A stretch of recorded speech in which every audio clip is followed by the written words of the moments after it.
E aí pessoal, tudo bom? Sou Ralf Gomes e estamos aqui mais uma vez no canal analisando o raciocínio do nosso amigo Everardo.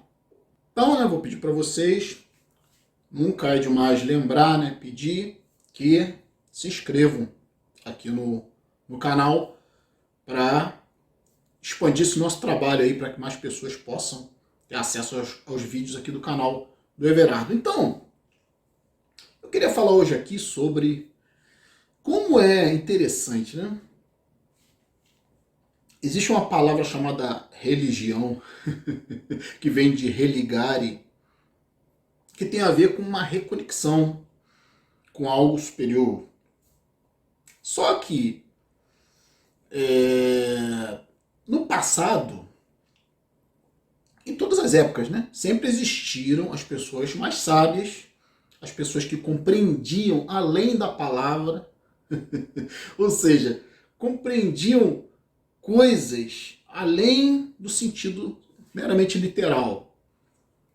E compreendiam os símbolos, as formas de se comunicar, através de metáforas, através de parábolas, pequenas histórias que não eram reais.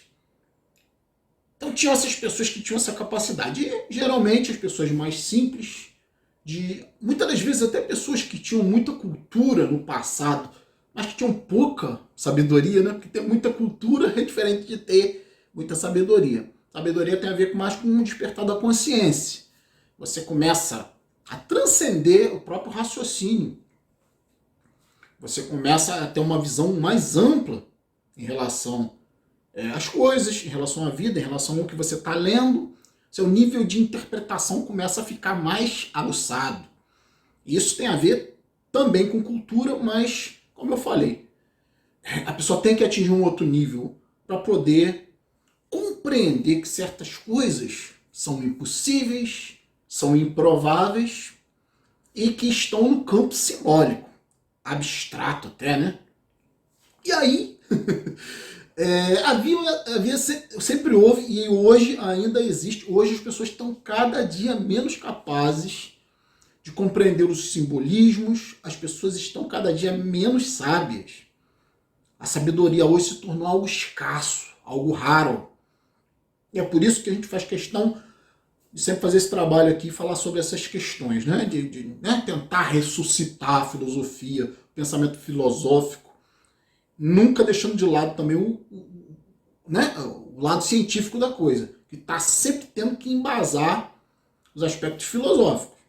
É a filosofia que divaga muito também, não presta de muita coisa. Mas eu fiquei observando como é interessante o religare, o conceito de religião, que se tornou uma coisa tão materialista, se tornou uma questão de interesse por salvação, tudo sem muito esforço, tudo fácil, basta você aceitar Jesus, basta você ir na igreja, está tudo certo.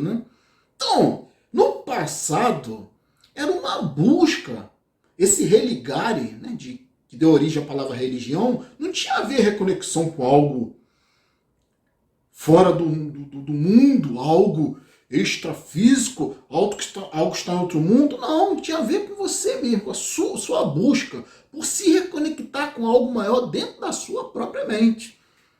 Essa ideia de um Deus fora, Isso aí é um conceito que sempre foi equivocado e que muitos no passado entendiam, conseguiam interpretar o que significava esse conceito de Deus e que hoje quase ninguém consegue reinterpretar isso. Poucos, somos nós, Os racionalistas, os nihilistas, os que compreenderam que Deus não pode existir de fato. Isso é um absurdo.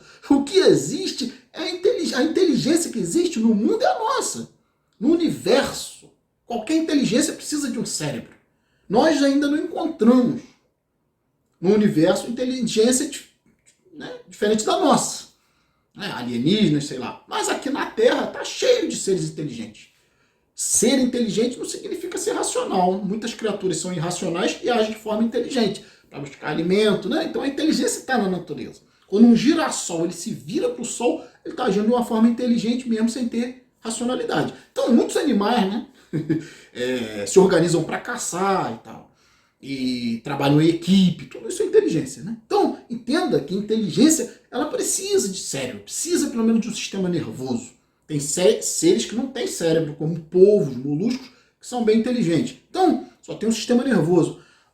Uma água viva, né? Que se busca comida, que age de forma inteligente, apesar de não ter um cérebro. Então, o que ocorre?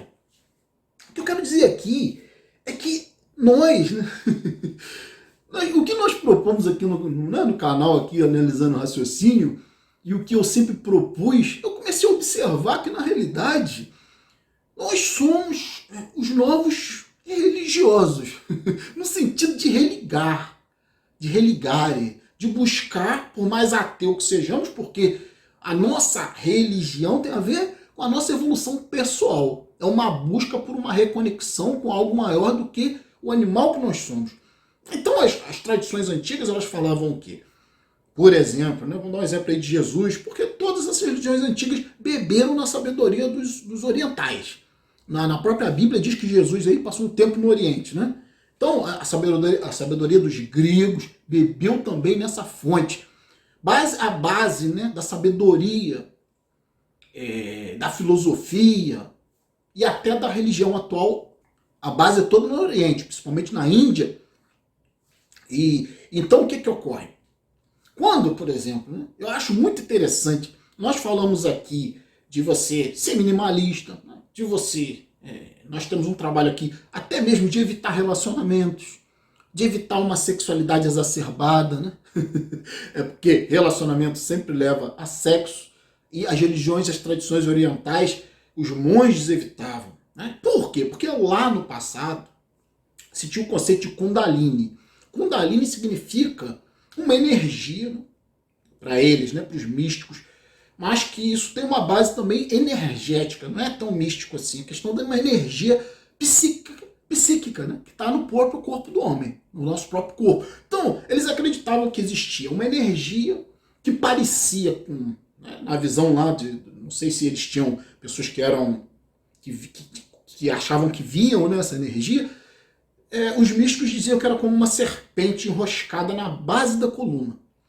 E o que está na base da coluna, senão os órgãos sexuais e os órgãos excretores? Então, a sujeira do corpo está nessa região, né? A tentação, o desejo de territorialidade, o desejo de conseguir uma fêmea, o desejo de reproduzir, o desejo de ter um carro, uma casa, de ser o melhor, de ganhar, de lutar, de vencer. Tudo isso está na base da coluna, está na sexualidade, né? Na agressividade. Porque o homem no mundo, o homem selvagem e os animais se movem para isso, para se alimentar e para reproduzir, e para vencer, né? E vencer na natureza é fazer sexo, procriar. E no mundo humano não é diferente. Então, eles trabalhavam, os místicos, né? Os religiosos do passado, do Oriente, trabalhavam para tentar subir essa energia psíquica que estava na base da coluna. Hoje, inclusive, já a própria ciência já confirma que o intestino é como se fosse um segundo cérebro. Inclusive, pasmem, intestino secreta serotonina, que é o hormônio de prazer. Então, para você estar bem, o seu intestino tem que estar bem, né? É o seu segundo cérebro, digamos assim. Então, tem aquela famosa questão de quando você fica nervoso, você tem dor de barriga. Então, o intestino reage muito. O intestino é uma parte muito importante do ser humano. Mas, né, eles queriam subir essa energia, né? Subir através da coluna vertebral até atingir o topo da cabeça, que no passado sempre era chamado de céu. Né? Porque se você olhar o corpo humano, né, tendo por base a coluna, né, você está ereto, você tem ali 33 vértebras, por isso se diz que Jesus começou a sua missão aos 33 anos, né? Aí foi lá estudar no Oriente um tempo e depois começou a missão dele com 33 anos. Isso é simbólico, porque provavelmente Jesus, né, o Jesus bíblico, é uma figura mítica. Não existiu. Se existiu algum homem cuja, né, a lenda, o mito, se originou nesse homem, era um homem comum, talvez com muito conhecimento, muita sabedoria, mas um homem comum que se criou um mito ali em cima daquilo. Então, os escritos bíblicos estão claramente, né? Você vê que essa própria representação de 33 anos, tem muita numerologia dentro da Bíblia, né? Então, a história de Jesus é uma história metafórica. É por isso que eu comecei falando que tem pessoas que não conseguem compreender isso. Tem pessoas que que são ignorantes ainda nos dias de hoje, não conseguem compreender o que é uma história construída, né? E a história de Jesus é claramente construída. Então, quando Jesus fala nisso, né, de não criar tesouros na terra, mas criar tesouros no céu, ele está falando para não criar tesouros materiais, né? Criar tesouros no céu. Não é o céu espiritual, o céu como os cristãos veem hoje. Não, um outro mundo. Não, de um certo aspecto é um outro mundo, no sentido de que é um mundo virtual, dentro da sua mente. Aqui está a consciência, aqui está o céu. Olha só que interessante, né? Então, nós estamos praticando, né, o que era praticado no passado. Tentar essa reconexão com nós mesmos, mas o aspecto divino em nós. O que eu quero dizer divino? Mais perfeito, mais aperfeiçoado, mais longe da agressividade, mais longe da emotividade. Porque aqui é tudo emocional, né? Aqui nessa parte baixa, entende? Então, como os orientais, nós estamos tentando isso, né? Construir, como Jesus, na ideia de Jesus, construir tesouros no céu. Mas aqui, no topo da cabeça. Tanto é, né, que o próprio Buda, o Siddhartha Gautama, ele é como se fosse, né, uma figura também parecida com Jesus, e ele tinha esse trabalho também de elevar, né, a sua consciência para longe das regiões baixas, né, dos infernos. Não existe inferno, isso é tudo metafórico. O inferno dos cristãos é as partes baixas, é aqui que está a sujeira, é aqui que está a agressividade, é aqui que está, né, a reprodução, sofrimento de ter filhote, de ter filhos, de construir família, ter que ser um vencedor sempre. Então essa região baixa é o inferno. Então você sobe a energia, né, psíquica, como eu falei, o próprio intestino hoje é visto como um cérebro, espécie de um cérebro. Então você sobe essa energia psíquica ao topo da cabeça, ao céu. Por isso Jesus fala nos textos, né? Sede perfeito como o Pai que está no céu. Por isso que o Pai, né, de Jesus não era o Pai, Deus, coisa nenhuma. Era o aspecto da psique. Porque o superego, nós temos três aspectos, né? O id, que é o instintivo, o emocional, o ego, que somos nós, a personalidade, e o superego, né? O ego age no mundo, e o superego é o ego crítico, é o ego pai, é o nosso aspecto mais elevado. Não é porque o ego ele quer ir para qualquer lugar onde haja interesse, ele quer buscar o prazer. O ego está nas regiões baixas, está nos infernos, ele está sempre buscando prazer, os prazeres da terra. Né?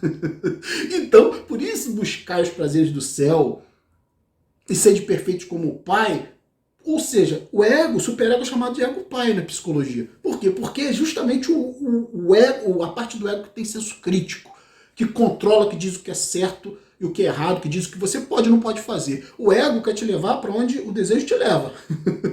Mas o superego age dizendo isso não convém, né? Isso não é bom para a sua evolução. Então, o que é interessante que nós estamos fazendo nesse trabalho aqui, inclusive aqui no céu, onde estão os sonhos, no céu onde ninguém morre. Olha só que interessante. Aqui no céu, é prometido pelas religiões, você vai encontrar com seus entes queridos. Ninguém morre. Sabe por quê? Porque é aqui no céu que estão os sonhos.